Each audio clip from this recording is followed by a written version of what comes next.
Mr. Garrison, Dr. Sarir, let's start with you. Mr. Garrison, how many foreign regulators have proposed new regulatory frameworks for digital assets? You're looking at about half a dozen to a dozen. Okay, including Europe. Including Europe. And Europe is far more advanced than we are. Okay. Yes. We see venture capitalists now deploying offices, American venture capital firms going there to seek to invest. Are other countries implementing new regulations around digital assets, specific to digital assets? They are. Whole cloth new regulations. Okay, and do you think consumers are protected here in the United States by our lack of clear rules? No, they are not. Okay. Dr. Sarir, how does the threat of enforcement action stymie innovation and hold back developers from new projects here in the United States? Lack of clarity around regulations involving the issuance of tokens holds back quite a few innovators from actually residing in the United States, and we're seeing actual people who are active in this field move wholesale out of our borders to other jurisdictions. And that's been pressure on you to develop your technology overseas, not here in the United States. Well, I'm very happy to be in the United States myself, but I can see the pressure on other people. Okay.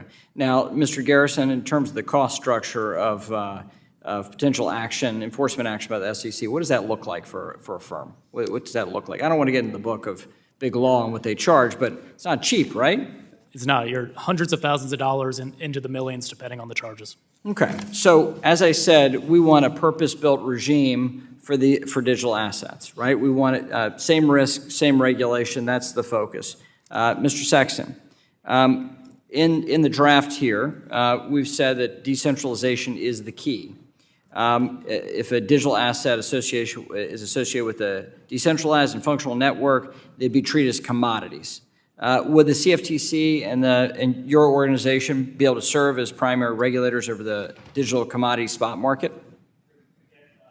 Chairman McHenry, if that's the definition as far as a commodity is concerned, then the CFTC and NFA would be able to implement that definition within and regulate that in the spot market, yes. Okay, so over here in the Financial Services Committee, we have securities law protections for consumers. We have consumer protection. That is a key part of our discussions. Is there like-kind consumer protection in the world of commodities? Absolutely. Everything from segregation, capital requirements, risk disclosures. You monitor the trading that occurs, the exchanges do on the exchanges.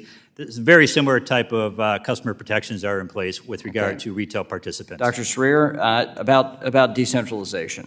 What are the features? What are the end goal? What's the end goal state of a decentralized network, a functional decentralized network?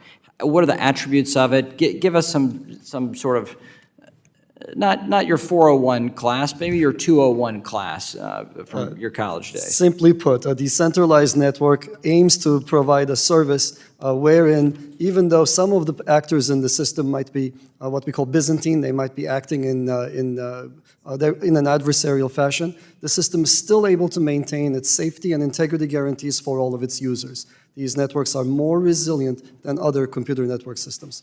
Okay. So we see the Securities and Exchange Commission ramping up their enforcement action, timed for our hearings. I would think that has to be some contemplation from our friends over there. What we're trying to build is consensus around changes in law around a new object, a new asset, a new architecture, new digital architecture. Mr. Garrison, if you have an innovator who wants to set up shop here in the United States in the world of digital assets, how would you advise them? I tell them that the laws, the regulations are very uncertain, and often those conversations end with the entrepreneur deciding to either launch offshore or to drop the idea altogether. So let's pivot to stablecoins. Mr. Allaire, where are you currently regulated? Where is Circle currently regulated? Circle's regulated in a number of jurisdictions. We're regulated across the United States by state payments and banking supervisors. We're regulated in Singapore as a major payment institution. We're in registration with the French government, and we're also regulated by the FCA in the UK. Do you comply with anti-money laundering rules here in the United States? Yes, absolutely. Comprehensive BSA, AML programs, which we've had in place for a very long time. Okay. Are you licensed in the state of New York? We have a BIT license in New York, and we're also licensed as a money transmitter in the state of New York. Okay. Thank you all for your testimony. I appreciate the wide-ranging panel we have here.